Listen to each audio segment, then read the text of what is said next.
okay for your white friends to say the N-word? Nah, I don't think it's okay.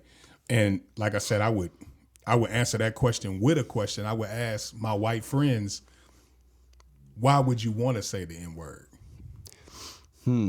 That's a good question. You know, me personally, I've never really desired, because I see a lot of negativity behind it, the history.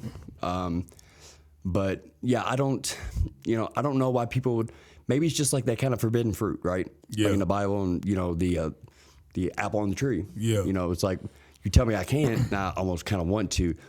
Is it doing something that makes somebody feel better? Like to me, brother, friend, like all those things kind of mean the same, right? Isn't that what the N-word, what some people would use it for is, the closeness of friendship. Yeah. It's a term of endearment amongst us, amongst black people. And like I said, I do. But now I will say this. I understand if you were white and you was raised around mainly black people, you know what I'm saying? And all your friends was black. You grew up from the sandbox.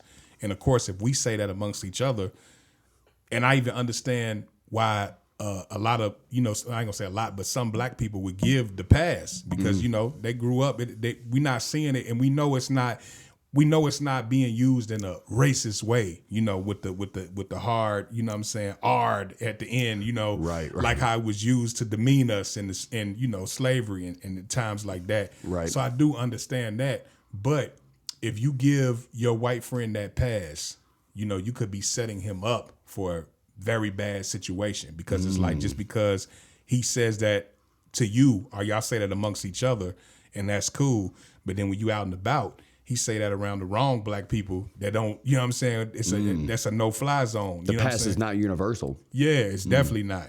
And then it puts you in an awkward position because it's like, damn, are you gonna stand up for your white friend that used the word that you don't mind them using it? Y'all use it amongst each other all the time, but now he's offended another black person, you know what I'm saying, out and about in the world, and then they want to scrap with him or whatever, put hands on him over it.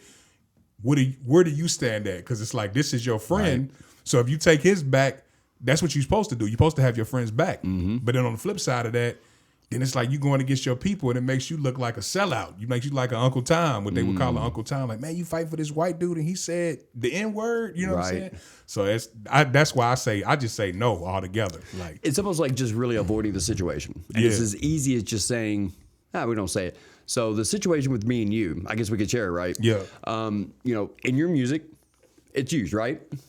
That's the culture, that's the music.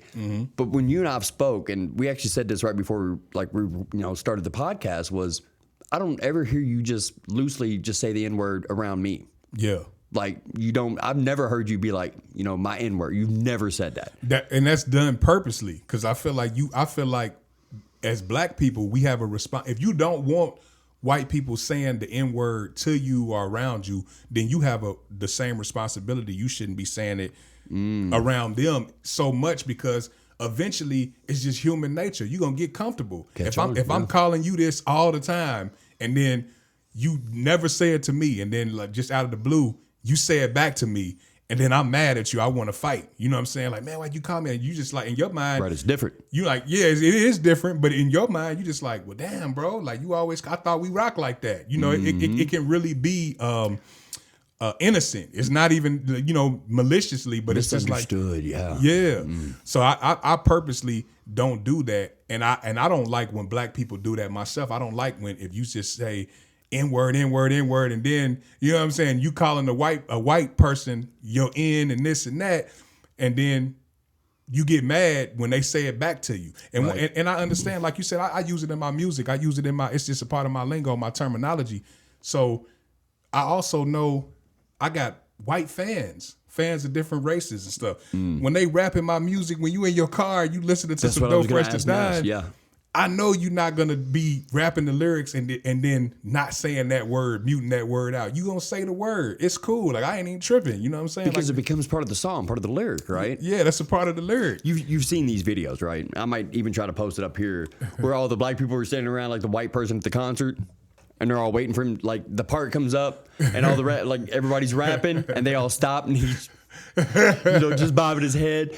But and again, like I said, It definitely is a bad idea to just use, I think, the word sometimes. It's just my personal opinion. It's only because I've seen situations turn really, really bad. And it really, the only people that it really affects is the people that gave the pass and then the people that accepted the pass, right? And the other people say, look, it's just not good to say, man. Like, and again, from a white person's view, what right do I have to say anything about it? Yeah, that's true. You know, so That's I true. just leave myself uninvolved in the situation. I don't say it. I don't if I hear other people say it, I'm just, it's just, to me, when I hear it, I don't care if it's a hard R or an A, bro, it all kind of means the same to me when I think about it, when a white person uses it. When a black person, I don't because that's what we do, man. That's I ain't gonna lie, that's the shit that we do. We took like it's nigger. That was the bad word. That, of course we heard that our ancestors and all that. That's a word, like you said, derogatory. And then we took it and flipped it, and we start calling each other that nigga, and it's a term of endearment. And then it's like, damn, like it almost took the power out of the word. You know what I'm saying? And it's to the point where you have, it can be white kids, not a black person even around, and you can have white people calling each other that. You know what I'm saying? Like that's and it's not negative. It's when not, they do it. and it's not in a negative way. Yeah, and it's just like, it just shows you the influence of black culture and hip hop culture. You know what I'm saying? Like I said, even the word dope. Like dope is, to do dope back in the day was, that was a bad thing. Right. You know what I'm saying? Man, Stay now off dope. Yeah, stay off dope. Now everything's dope. Everything's dope. If it's fly, it's dope. You know what I'm saying? If it's good, it's dope. So this is kind of like what we do. Like that's kind of like hip hop culture. You know what I'm saying? That's what we do. Like my definition of dope is definition of poetic excellence. Like I feel like we always, it's just a part of hip hop culture. We make stuff and we take stuff that's already there and we flip it. It's the remix, no Diddy. No Diddy. And I know there's an older crowd, an older generation of people that they don't believe in it at all. They don't believe that it can be remixed. They don't even like the fact that we say that amongst each other, because like you said, and I understand that. I can understand, person that grew up in the civil rights era or something like that, just being like, nah, I'll never accept that. I don't like seeing my grandkids or my great nieces and nephews using that. How even can you amongst not each other. Understand though? Yeah, you got to understand that. You got to respect their feelings. But the word, how I see it is, because I remember some years back, like maybe a decade ago, I don't know if you remember they was trying to like do away with the word. They was trying to get rid of it. It's like, you can't get rid of the word. You can't get rid of it. It's not, people know the word. So it's like you could take it out the dictionary or it's there. So just be grateful that we're using it better now. Right. That's how I feel. You know what I'm saying? And I'll tell you what, especially being white, and it doesn't happen as much because I usually try to like be upfront to let people know, but white people sometimes are sneaky, man. Like I'll be just hanging with somebody and be cool like for a day, 2 days, a week. Usually it's people that I work with, back in the lawn and landscape industry. No shit on them or anything, but like, and just randomly hear the N-word, and I just go, like, what? Like, did you, because there's no black people around, you felt comfortable enough to say that. So let me fill you in.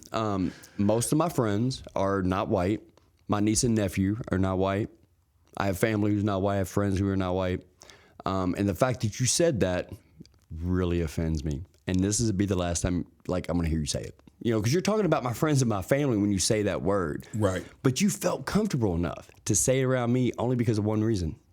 Because I was white. Because you white, yeah. And you and I just never believe in hard conversations. I was about to say, I don't think it's hard though. Not when when you genuine. It's really not. I ain't gonna say there's no hard conversations, but it's really not. Like this conversation isn't hard because we've known each other for years now. So I know you're not getting on here and capping and saying, and I'm like, man, Shyine, man, he be, doing the most. Like, nah. He be saying it all the time. Yeah, this is really you. You're not just saying that for the podcast, but I don't think it's a hard conversation. I think it's, especially with us doing this podcast, you being white and I being black, I think it's a topic. I think it was a great suggestion from, shout out again, my man, Wonder Mike. That's his stage name. Y'all can look up his music. Michael P., right? Yeah, Michael P. So when I seen that topic, I was like, damn, even when I brought it to your attention, you was like, oh yeah, we got to do that. Like, how many people too, like, want to hear the conversation, right? Yeah. And too many people are just scared to have. You and I don't think we've ever like veered away from any conversation, political, even when we didn't know our like other feelings, because I think people get in their own feelings too much, right? Perception versus perspective. Yep. You know, what I see in this situation now is different if I get out of this chair and I walk over and see it to you talking to myself, right? Because we're pulling ourselves out of what we believe is the only thought that we have. And too many people, you know, I think just they avoid it. And when you avoid things, it's like anything else. When you bury something deep enough, it eventually builds up and it bursts. Festers up, yep. Yeah, I said so. And people talk to command and not to understand. That's the problem.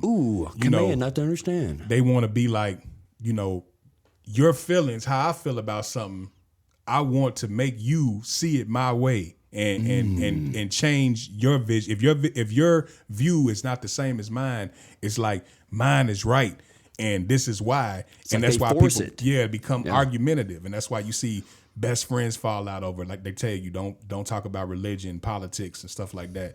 And so that's why I say with us, it's not really a hard topic, because when you got genuine love for somebody, even if you're on the opposite side of the fence, you know, our views is different. I'm gonna hear you out at least, you know what I'm saying, and see like, why does he feel this way? Why do you think this? And then you're gonna, same with me. You know, I'm not coming at you from a malicious standpoint, like, nah, man, you wrong just off the bat. You know, let me hear you out. Okay. Then even if we still don't agree, if we both I'll be like, okay, but I understand why he feels that way. I don't agree with him, but I understand why he feels that way. Well, how can you understand anything if you don't listen? You know, that's the biggest point. So when somebody's talking, I'm already thinking, I'm trying to listen as too, but I'm already thinking about like what to say. When you're thinking about what to say, guess what you're doing or not doing?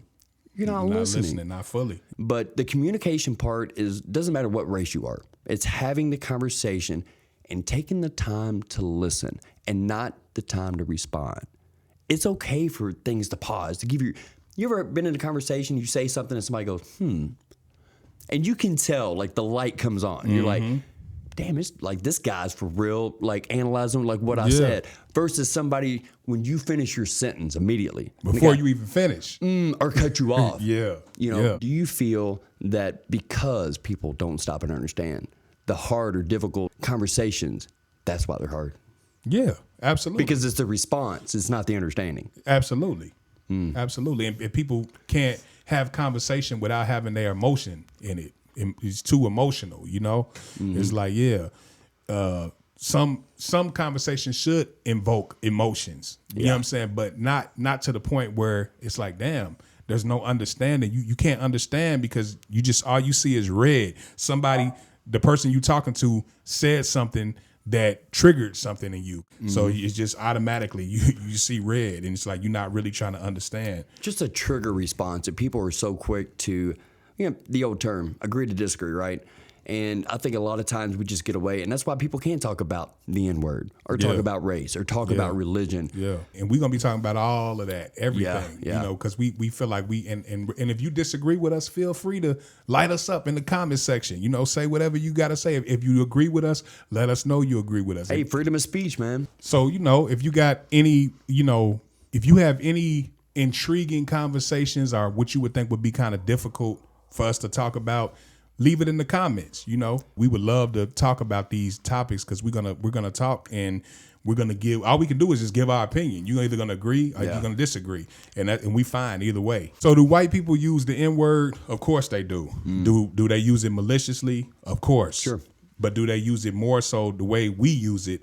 I think more so they use it that way as a term of endearment. You know, I do too. I believe the racist terms of like how people use. Because, man, when I hear it used in the malicious way, it makes me cringe. Like, I mean, it's almost kind of like, I don't know. It's just like, it strikes me so hard. Like, because I know what the intent, like, is. Yeah. But I definitely do not think that it's used. I think it's definitely used more in a positive light than it is a negative. But the negative is pretty bad. I would tell my white friends to not call me that. But I will say, man, we can't, it's a word at the end of the day. Right. It's just a word. You cannot, you know, when I was younger, I remember almost getting into a fight with a dude over that because I told him don't say it. And he was like, He didn't say it again, but he was trying to justify why he was saying it. And I was just on go, like, man, whatever. Like, but so it's like we cannot act out like that. Let a word trigger you. It's just a word at the end of the day. Yeah. So I understand that as a black man, black people, we fought for years to not be called that, and I understand that, you know. And like I said, for the most part, I don't see white people just out here just calling black people the N-word, you know, like that. You know, yeah, of course it happens. You know, I've been called it, but I remember one time me and my brother, it was this old white man. I mean, he probably was like 80 years old or something. You know what I'm saying? He called us that. No filter. Yeah. So he's just walking through somewhere and he yelled it out. Yeah. Right. So you know what I'm saying? So it's gonna happen, but at the end of the day, if a person can control you with their words, they control you, period. They control you. How you react. You got to just, you know what I'm saying? Like, I'm not saying allow somebody to talk to you and say that to you any type of way, especially if they mean it in a derogatory way. You know what I'm saying? You got to handle your business, do what you do.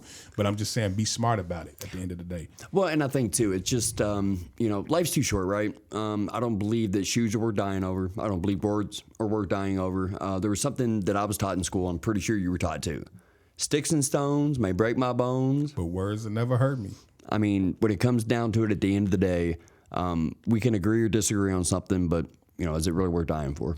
It's not. Shout out to Mike P. again, Wonder Mike, for the topic. I think it's a good topic. Man, y'all comment below. Y'all let us know what y'all think. What's y'all thoughts on it? Tell us how you feel. I know some people feel like it's a go. They don't mind. I know some people might feel like how I feel, like, nah, that'll never fly.